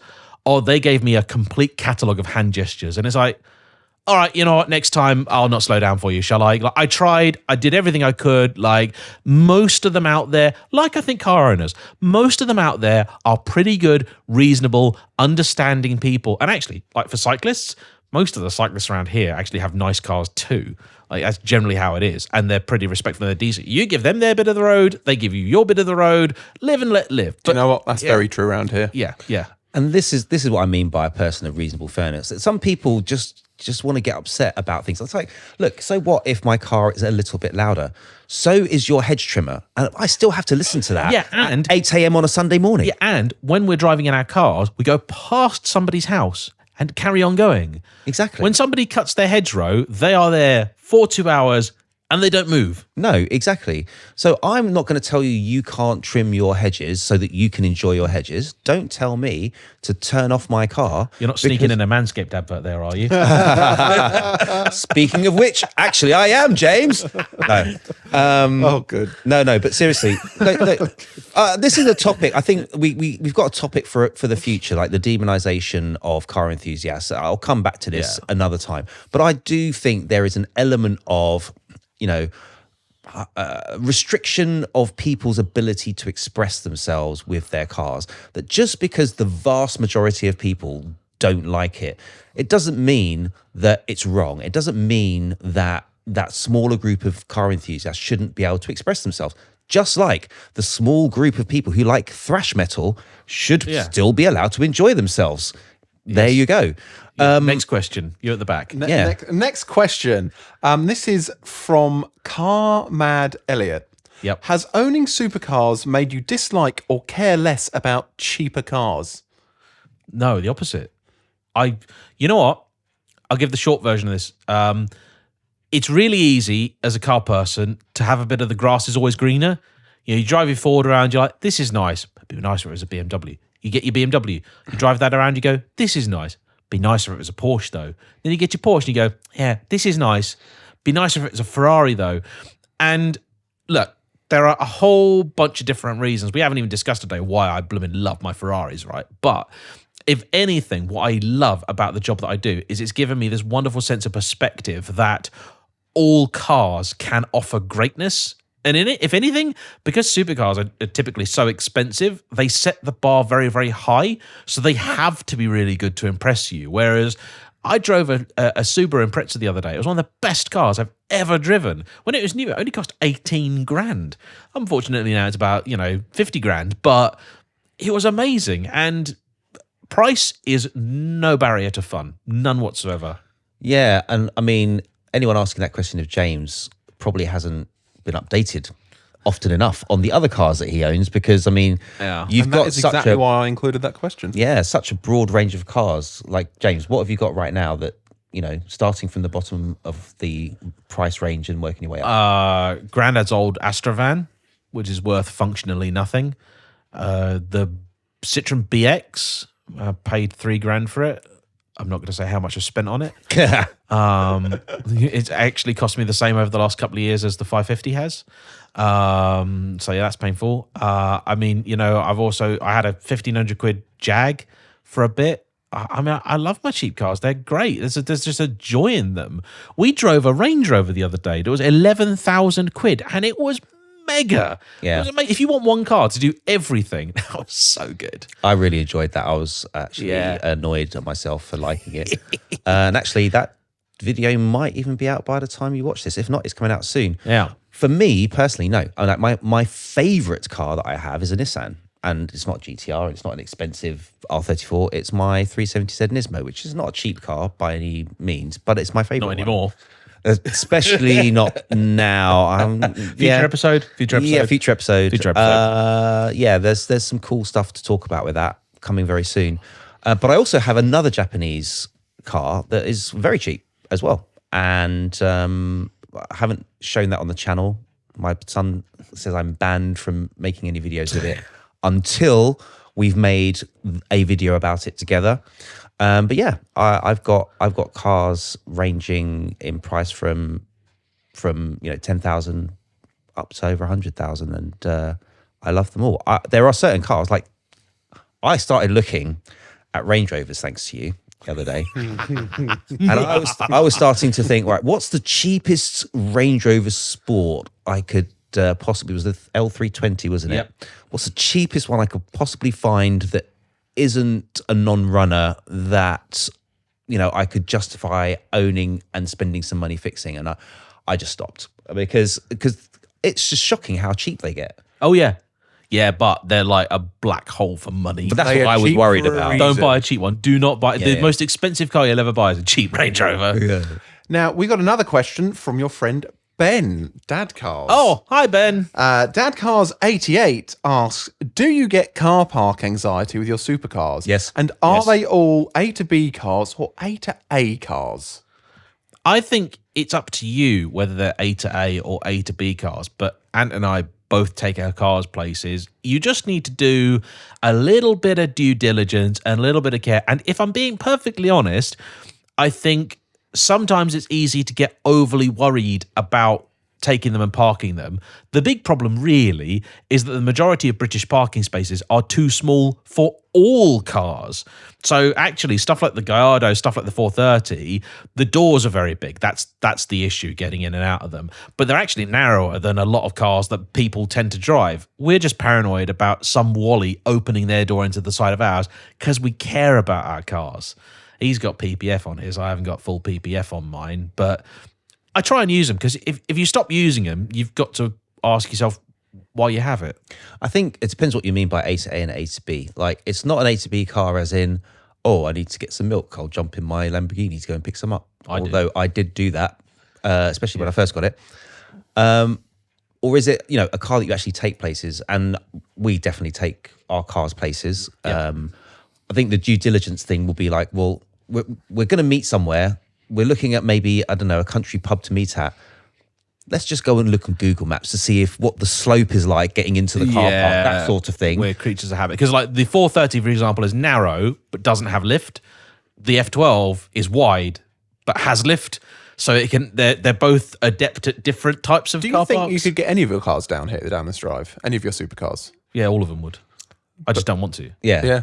I just don't want to try. There's a bit of a We came here in a Boxster Track. today, and the first like speed hump does just Scrape. hiss just slightly. Yeah, you should. with two of us in the car. To You be should have fair. tried it when you had a slammed MX-5 that was this far off the ground. I used to beach it on them. That's your own fault. That is my own fault. Yeah. Absolutely. But I want to address what Ben was saying there, though, as well. Though it's, I think the point of having a supercar is that it should be special, right? It should be for special moments.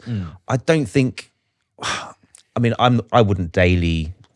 If I had to do daily driving, I wouldn't daily supercars necessarily. Actually, no, I would. Actually, come to think of it, I totally would. But I mean, for most people. But I think where Ben's sort of coming from there, asking that question, is I think you do have to think about some things sometimes, mainly because I don't want the hassle of having to fix something that's just broke. Even if I get it on the insurance for whatever reason, I'm thinking to myself, oh, now that car's going to be out of action. Oh, and none of the parts are going to be readily available. Oh, and they're going to be on back order. Right, that's going to be 3 months waiting for those parts. That's what I'm thinking about. So I will think about where I take the car and where I won't take it. Okay, now there is one here from somebody called Octane_Gravy, and they ask, are the rumours true? And I know what the answer to that is, and that is yes. The Radiator Arms has been given permission for a second season. Yes, we all had a chat with management when we all decided it was in our best interests. Right, okay, so a real question here. Leo Laz _21 asks, do you like when people record your cars? So that's actually a really interesting question. It depends. If I'm generally out and about, I don't mind it, but obviously I am extraordinarily conscious about my personal privacy and safety, and I don't like it if people start tagging things that are a little bit close to home. I have had that happen. I have had people take photographs of the cars when they're on my driveway, and it wouldn't take an awful lot for somebody to accidentally publish where it is that I live, and for a whole bunch of reasons, that's information that I don't want being made public. I already have filters set on YouTube so that if anybody mentions the name of any of the towns or villages near where I live or where I film, that it gets flagged. And people do it innocently. People don't mean anything by it. They're just interested in the cars, and I totally get that. But I don't like to think of myself or talk about myself as a celebrity or anything like that, because I'm not. But it only takes one nutter to make your life difficult, and I just would rather that doesn't happen. And given the rate at which the channel's growing, the probability of you stumbling across one of those nutters is increasing continuously. Yeah. I mean, even myself, I think when my channel was like even 5,000 subscribers, somebody took a photo of it on the driveway of my house and posted it on Instagram and tagged me. And I messaged the person and said, look, I'm really sorry. Do you mind taking that picture down? Because it's like really easy to see exactly where I live. And I wasn't thinking about it from the point of view of, oh, I'm famous and I don't want people to know where I live, because that's definitely not the case.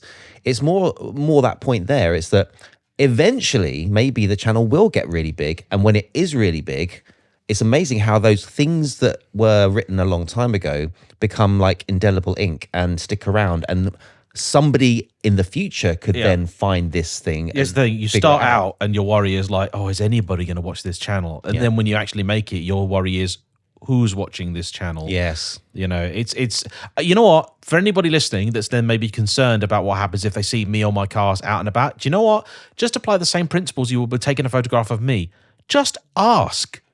Because I'll generally say yes. And maybe at worst what I'll say is, yes, of course you can take a photo. Just please don't tag where we are. Yeah. It's simple as that. Or please don't post it today. Yeah. Like especially with you, I think the channel size is getting into the realms of, if someone tags that you're somewhere and you're not really there to do a meet and greet, you're there to maybe have dinner with a friend or with, your wife or something like that, then, you don't want people suddenly showing up with their cars and popping into the restaurant and saying, "Oh, James, I really like your channel." You just want to sit down and have a nice family meal or whatever it is that we're there to do. Yeah. So I think that's I think a particular concern for you right now, but I think it's one you have to be mindful of as Give us a few more. Okay. mindful of as you move forward. Okay, so this one comes from Matt Roberts, 3001. Hi, James. What's the biggest costs for the most trivial component you've had?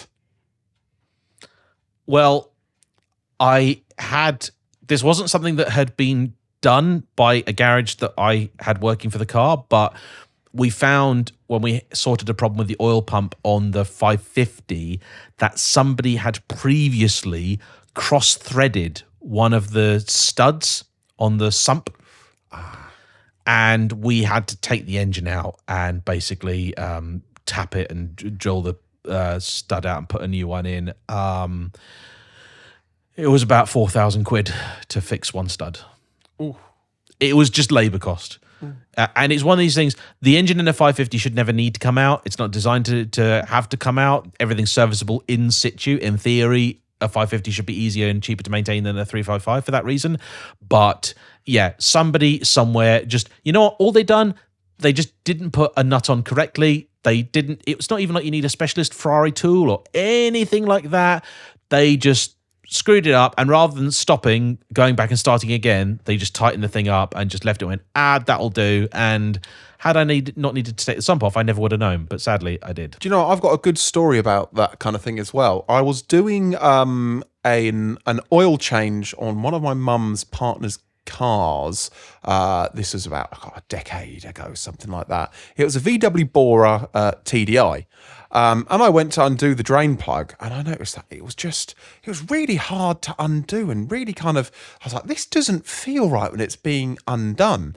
But anyway, I just undid it, and then I drained the oil, put the new filter in, and went to go back up, and it wouldn't bite, and it wouldn't catch even the brand new drain plug. Somebody had basically cross-threaded it when they were putting it in, and that meant I had no chance. The car actually had to be towed away and taken to a garage to have, I think it was a new sub bottom. Yeah, exactly. Oh, I'm very sorry. Your phone has just locked itself. And There you go. Oh, look at that. What was that last question, by the way? I lost the thread, but I was listening to your story. The most expensive part for the most trivial thing. Oh, right.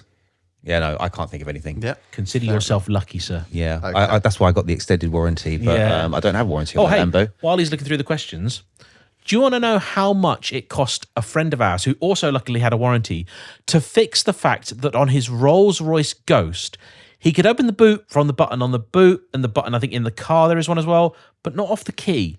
Do you know how much that cost to fix? I don't even want to guess. 10 grand. Do you want to know, by the way, and this is one thing, so maybe we can do a Supercars part 2 sometime, because I think there's enough for it. Do you want to know how much the warranty is for the Ferrari SF90? For an extended warranty? Yeah, genuine Ferrari extended warranty. I would imagine about 8,000. 10? It is £15,000 for 2 years. Wow. I mean, at that point, you kind of hope something breaks, don't you, really? And this is actually leads us into the next question, which I believe is it's either L5 or 1515 DNFs, which is, can you really enjoy a Ferrari that is out of warranty? Yes. Okay. I mean, this is going back to your earlier point. Like, if you are going into this understanding that things could go wrong, either you buy the extended warranty or you take that money and you put it in a savings account or whatever, tax-free savings, whatever type of investment you want, but one you can get out of immediately in order to spend it on that car. You self-insure in that regard. If you can't do that, it's probably not a good idea to buy the car. Yeah, and honestly, in the last 3 years, my S2000 has cost me a lot more than my 430 Scuderia. Yeah. So, you know. Okay. I currently have a car that I can just sell if I need the money to fix a car. And, you know, that's where that money happens to be sitting at the moment. I know it's a car I can sell quickly. So, yeah. Now, I've got another one here, which is, I'm not sure if I'm going to ruin the pronunciation. Very sorry about that. It's a Rock Zivco, I believe it is. They've asked, do you get used to driving these cars? And after some time, does the novelty/magic wear off? Not for me. No, not really, though I am obviously in the extraordinarily fortunate position to have a few of these things. And what I really love doing is kind of rotating between them because they all have their own personality. And you'll sometimes go, especially with, say, the 550, because it's older than the others, slower than the others and all that sort of thing. You'll think that maybe after a while in something like the F12, you go back to the old one and it'll somehow disappoint. And yet it doesn't. They all have a magic of their own. And you know, at the end of the day, they've got that, I call it the small boy appreciation factor. The fact that some kid on the way home from school can see it, give you a big thumbs up. That just, whatever the opposite of schadenfreude it is, they give me that in spades. Yeah. Taken out of context, that could sound extremely dodgy. Yeah. But I think the answer for me is no, it's never less special. I think I appreciate it even more if I spend some time driving other cars. Yeah. This is why I'm trying to convince him to buy a Range Rover, because it'll basically enhance the experience of the Lamborghini and the R. Because, you drive a Range Rover around for a week, your R8 is going to feel even lower to the ground, even faster, even more hardcore, even more special. It's like the cheapest tuning package you'll ever get. I can understand it. And I did have that experience the other day. It was pretty crazy. It was like climbing off of a horse and then getting into a go-kart by comparison. Yeah. But I think anyone who buys a car that they truly, truly love, it will never, ever get boring. Yeah.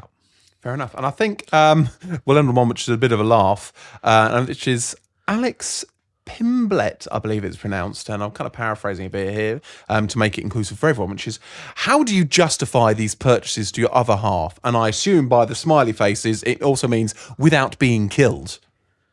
Well,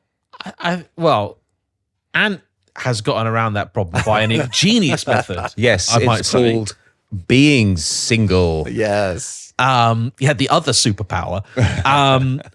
I am extraordinarily lucky in that my other half is very supportive and very pragmatic about the fact that provided that we don't go hungry, there is money to put pound coins in the electricity meter, so to speak, that she is very happy to see me enjoy my passion. And actually, I have seen her go from somebody that doesn't have a driving license, doesn't give two hoots about cars, become really genuinely quite passionate and quite excited about stuff and develop her own taste and opinions for cars. And she's way more into the Formula One than I am. She actually really loves like the analytical data side and like the strategy. And, I found myself watching qualifying with her. Like, never used to do that. I never considered watching qualifying. I thought it was intensely boring. And now actually I think it's one of the most exciting bits of the whole thing. We're working on him watching free practice next. Yeah. They're conspiring against me. I do really feel for those guys. I mentioned a little bit earlier that have somebody that basically says, no, you're not allowed to enjoy your own money. Like, I don't know. To me, that would have been just a deal breaker in the relationship. I feel sorry for people that kind of get told that they can't do this, that, or the other. I totally get being upset that somebody's gone and spent, your child's university fund on something. Actually, funnily enough, my Elise I bought because the guy's daughter said she didn't want to go to university, and then actually she said, you know what, I changed my mind, I would like to go to university. So he's like, right, so the Elise is up for sale then. So yeah, I do worry sometimes when I hear about stories where it's whether your partner lets you or not. If that's the case, is it really a partnership? I think a partnership is about talking about the things that you both want and figuring out together. Hopefully, if you don't feel you're in that position, hopefully you can navigate your way being in that place. But for me, I don't have to worry about that sort of thing anymore, which is possibly a bad thing. I don't have any the angel on my shoulder trying to get me to think about things. But look, at the end of the day, if you can afford it, if it's not going to result in anyone else doing without, why not? like, why not spend the money that you work so hard for? It's quite funny you say that. Me and my wife have just, literally a few days ago, celebrated our 7th wedding anniversary. Yeah, I saw. Congratulations. Which was The big 7. I know, exactly, which was good. But, you know, one of the reasons we've lasted so long without any major issues is because we're very good with our communication about what we want and what we can and can't achieve. And, you know, it's funny. She's the one usually telling me, oh, just bloody buy it. Just shut up and get it already. Stop agonizing over it. Life's short, mate. Exactly, that's it. And So before we wrap up, there are 2 questions I would like to answer because I've just seen them. I think we are going to do this topic again because I found it's more in it than I thought. One is from Bradley M807, and he says, if you can't comfortably afford it, is a supercar worth stretching for? I'm going to say no. No. I don't think any car is worth overstretching yourself for the reasons that Ant has stated earlier with like the cheap R8s, because at the end of the day, I think if you overstretch yourself, you're almost certain to encounter a bill you can't deal with, and that's going to take all the enjoyment out of it. And the last thing you want your dream car to be is a burden. So that's just no way. There is one small exception to that. I wouldn't say overstretch, but if other sacrifices can be made to make it affordable, not just to buy, but also to own, there are certain doors that get opened with a supercar. I've found this most bizarre experience where suddenly you get invited to go certain places, to go to certain, become members of certain car clubs. Then you end up going to one of these supercar breakfasts and you meet someone who's got a company, and that company's looking for the type of solution to a problem that you happen to sell as a service, and suddenly you've got like potential for business. So there is potential there, but never overstretch. You've got to still be able to afford it. But if it's a choice between like, do I, you know, upgrade my house to a bigger house this year, or do I buy a supercar? Then I think that's Always supercar. I think that's an okay thing, right? It's like you're not really stretching at this point, you're just prioritizing it. And also in James's case, he's in a very unique position where the cars that he owns are a way in which he actually makes money. Yeah, they are the business. They are the business. Same with me. And I sort of mentioned, I haven't made a huge amount of money off of ad revenue, but I do get sponsorships. I've got a long-running brand deal that's played a significant part in helping to pay the bills on, or make the payments on the R8. So you can monetize these things, but yeah.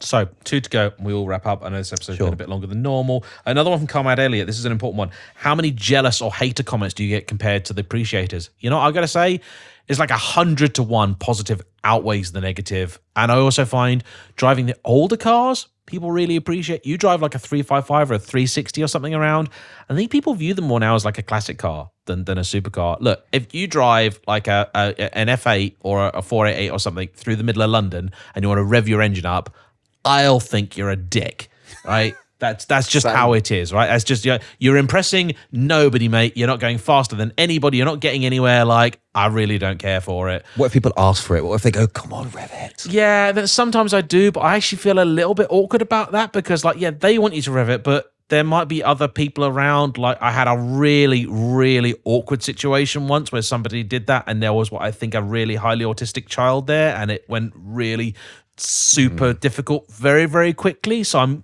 very conscious of the fact that, yeah, you might want that, but look, you want to hear what the car sounds like, just look up a clip on YouTube, right? So there's that. But by and large, I think the response is overwhelmingly positive, and it's part of the reason that I persevere, because, you know, they bring joy to so many around. And the last question is from my good mate Matt from Talk GT, lovely guy. He says, are there any brands out there that seem to be particularly good for encouraging people to use their car? Oh, that's a good question. I think actually, like, Ferrari are pretty good for that because they put on so many different events. You know, you can do hospitality at racing. There's also the Ferrari Challenge series. It's often stuff organized so that people can go there. And actually, if you're a young person into your cars, like, go and see a Ferrari Challenge. Often there's quite a few nice Ferraris in the car park. You'll be able to get pretty close to them. The Ferrari Challenge at Silverstone is an event I try and get to when I can because it's a great gathering. Again, if you're just into your cars and your Ferraris, it's a really cheap day out, and it's a great way to guarantee you're going to see a lot of Ferraris in one place. And if you want to see what that's like, there's a link in the description to a previous JayEmm and Friends video. Yeah. So, I think... Classic K? Yeah, well, Classic is not really a reason to use the car. It is in my particular scenario, but that's unusual. Not many people get invited to go back to the factory to get a certificate, and I really must do it at some point. But what I mean is the Classic K certification is almost like it helps to offset, if you like, the fact that you've used your car, right? Because you get all these replacement parts. No, that's premium. Oh, that's That's premium. Ferrari premium. Classic A is different. Right. Classic A is a whole other thing. All right. I think Lamborghini do some bits and bobs as well, but not to the same extent. No. I think also all of these car groups do have owners clubs. And actually, I would again say, if you're actually really seriously thinking about buying any of the cars that we've mentioned today, from like Astons to Audis or whatever, join the owners club, right? A lot of them, you can join them even if you aren't yet an owner. Go to their meets, talk to the people that have the cars, get an honest answer. There are so many people out there I know that don't want to buy a Ferrari or Lamborghini or something because they think the owners are dicks. And actually, yeah, some of them are. But a huge number of them aren't. And these are the people that go out, use the car, go to events and everything else. I think it's important to say just quickly that in any car owner group on Facebook, on anywhere, there is always going to be a collection of people, no matter the brand, mark, make, model, price, that are dicks. Yes. And I think it's just a fact of life. You get that everywhere. It doesn't matter if your preference is knitting. Yeah. Right? Whatever your interest is, wherever you go in the world, there's going to be a number of people that are idiots. And I think the trick is, as James highlighted earlier, to focus on the 100 to 1 positivity that you see, and don't let that 1 or 2, that 1% of people that are being dicks. I am, though, going to spend the rest of my evening Googling knitting drama. I have a friend I can put you in touch. He knits.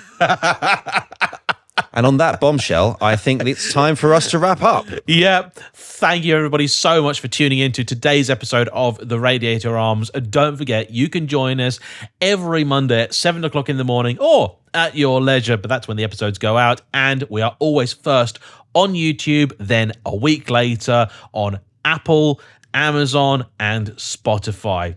But for now, all that remains to be said is a big thanks to all of you for listening. We will see you or speak to you next week.